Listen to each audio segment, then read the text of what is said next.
Your voice, your opinion, your community. Fact TV, free speech protected.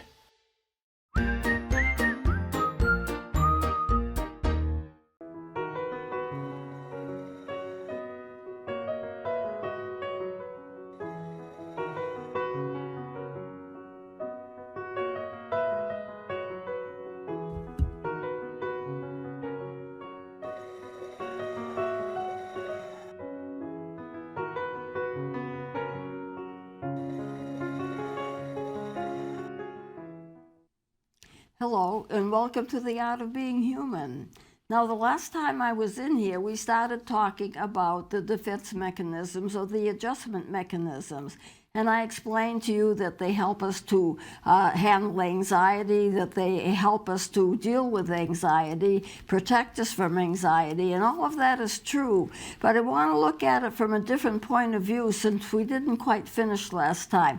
It is the way that you face life. There's about 10 of them, and you face life in one of these or more than one of these. And if you can look at it from that point of view, this is the way that you face life. You might be able to point out which ones apply to you. Now, most of us use more than one. Some are healthier than others. Some are not healthy at all. But these are the ways that people look at life. And if you meet people, you can almost, if you get to know them, you can almost describe for them what it is that they are doing in order to face life. So I want to start off and just review them for you. And let's think about the way that you face life. And what do they do for you? And are they good for you to use them, or should you be using something else? And how bad are they and how good are they? Most of them have benefits. Most of them are all right. But if you overuse them and your life is just consisting of the way you look at it from this point of view and not another point of view, you may be missing out on something and you may not be as healthy as you think you are.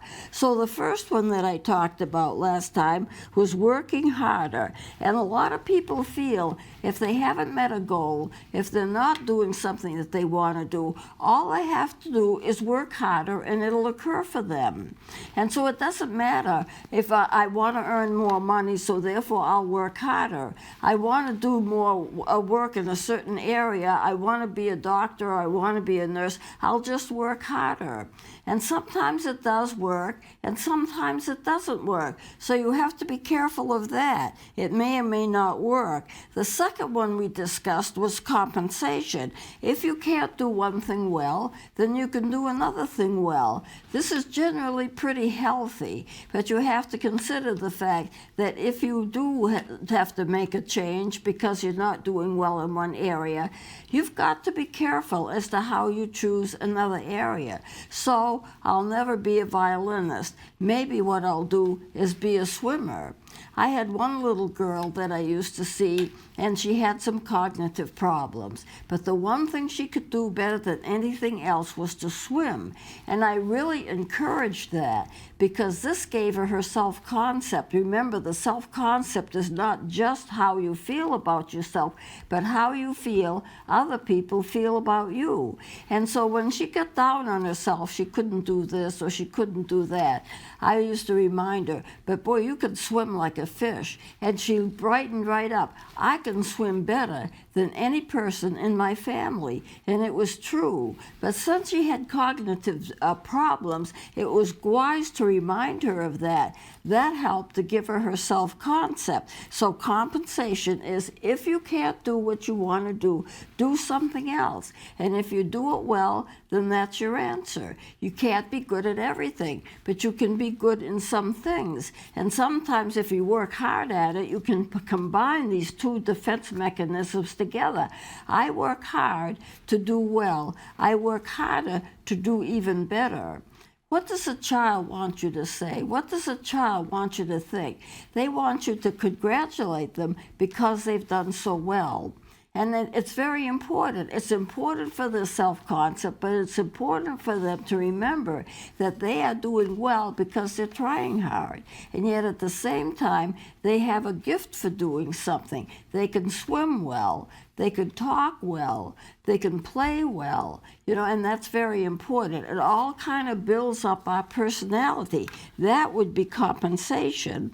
Now, rationalization was the third one that I had mentioned before.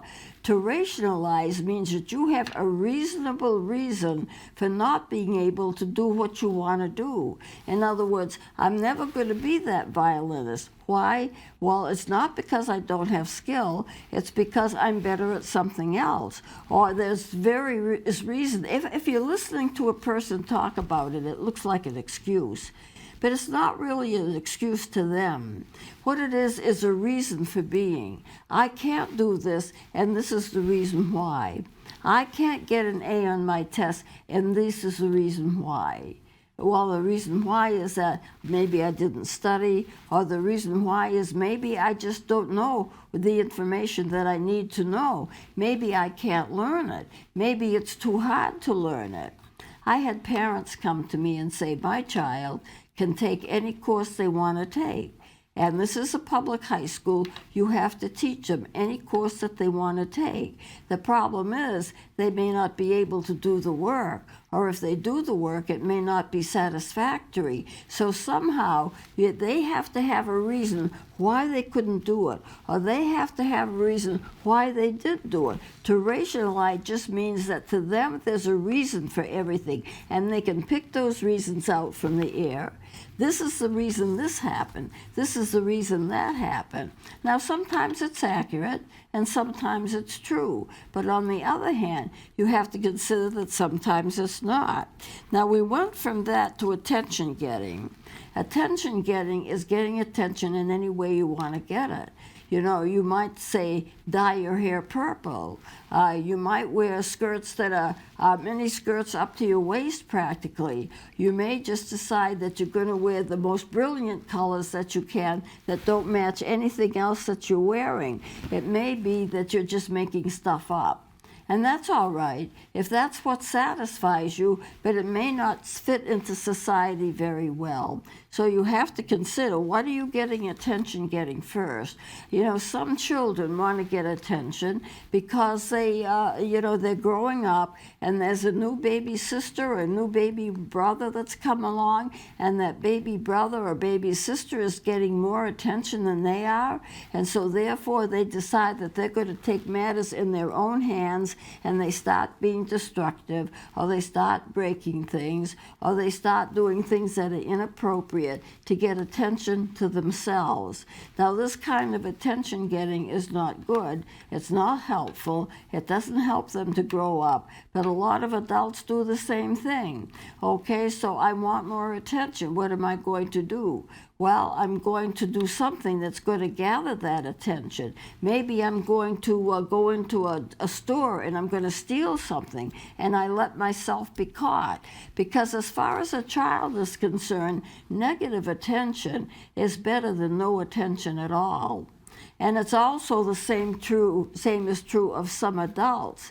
Okay, so I had my car smashed into several weeks ago. It was a very bad thing. There was glass all over the place. Somebody saw a person do it, but they couldn't catch them. That would be the ultimate of getting attention for yourself, to do it so someone can see you do it. But at the same time, that's the kind of attention is not healthy. But some people live their lives trying to get attention.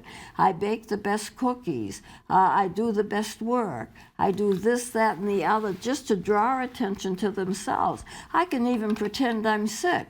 When I was working, when I was younger and I was working my way through college, I had a job at a place at a hotel on a beach. It was a Vequant Beach. And along comes a lady. I know who she was. She was a television star. I don't want to mention any names, but there she was. And she had her foot wrapped up, and she was using crutches, and she pretended, I think it was more pretend than real, that she had a real foot problem, and she got a lot of attention. People went to her side. People helped her in the door. people helped her down the steps to get to the gardens of the hotel we were in. And I do know her name, I do remember her name, but as I say, I don't want to mention it. But she was acting like she had a bad problem, and she was just hard to walk, and people were around her, and they were supporting her, and they were doing all kinds of things for her, until I saw her one day walking along with no problem at all, and she was doing fine. But the whole thing was she wanted to gather attention to herself. Now, she was in a program that was called I Remember Mama, and that was a long time ago, and she was supposedly the daughter of a mother, and it was like a book about it or something. At any rate, it was a popular show at the time. And she wore the same costumes as she did on the show. Everybody knew who she was. She had a certain character in a television show. She wore the same type of dress every time she was on the show. She brought a ton of those same types of dresses and dressed like she was a star when she was on vacation at the beach. And so everybody recognized her, and everybody wanted to talk to her. She was drawing all of that attention to herself. One would think that on vacation that she might not want to have all of that attention, that she might want to just relax and enjoy the beach and go swimming. But she wanted that attention, and she drew it to herself by playing the part when she was on vacation as if she was still on television on that particular show. So that was something that's important, that you have to remember, that people draw attention to themselves. Then you have identification, where a person wants to be exactly like somebody else. And what they do is try to dress like them, talk like them, wear clothes like them, so that whatever they do, it's reminiscent of the person that they admire. It might be a person that they know. It might be a person that they don't know, but they've heard of. It might be a historical creature. It might be a historical person that they're trying to identify, but they want to identify so much with them that they face that, as far as their life is concerned, they're going to reproduce themselves as if they were that other person. Now, projection is when everything is everybody else's fault. And you look at life as if, well, it's their fault this happened. It's their fault this happened, you know. This happened because it was somebody else's fault, not my fault. I don't have any problems. They have problems. I'm projecting my life onto them. It's their fault, whatever it is. And so we have to remember that. Repression is acting longer than your age. It happens a lot in children, where a child is growing up and baby brother comes along and they're getting more attention. So what do? They start acting like the baby again, so they can get the attention for themselves. Then you have the dissociation, and I think I'll probably have to close with that because we don't have too much time left. But dissociation is when you space out. You know, when the bus driver drove me in this morning, you know what happened? He missed the building and went to another building. And I says, oh, by the way, wrong building. It's back there. Oh, yeah, I was daydreaming. When you're driving along and you want to take an exit and you go past the exit, so you have to turn around and come back, it's like a daydreaming state. You're in your own little world. It can get very serious in mental illnesses, because there are some mental illnesses in which the people lose contact with reality.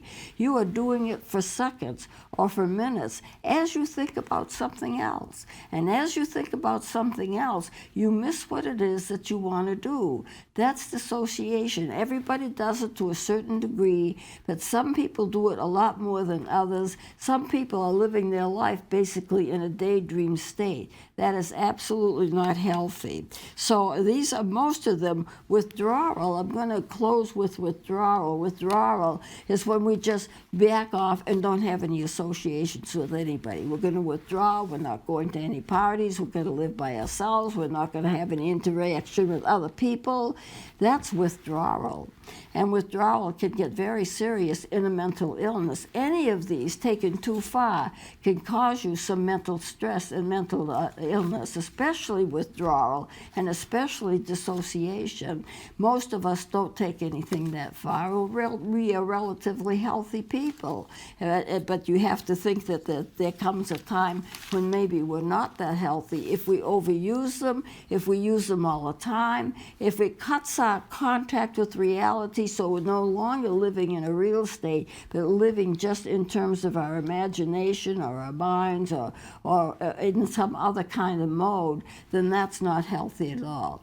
So from this, you can pick out possibly the things that you use, possibly to work with it to make it more healthy for you, or to change the way you do things, or becoming more active and interactive with people. That might be helpful too. So I'm going to close it here, and we'll see you next time. Thank you for watching.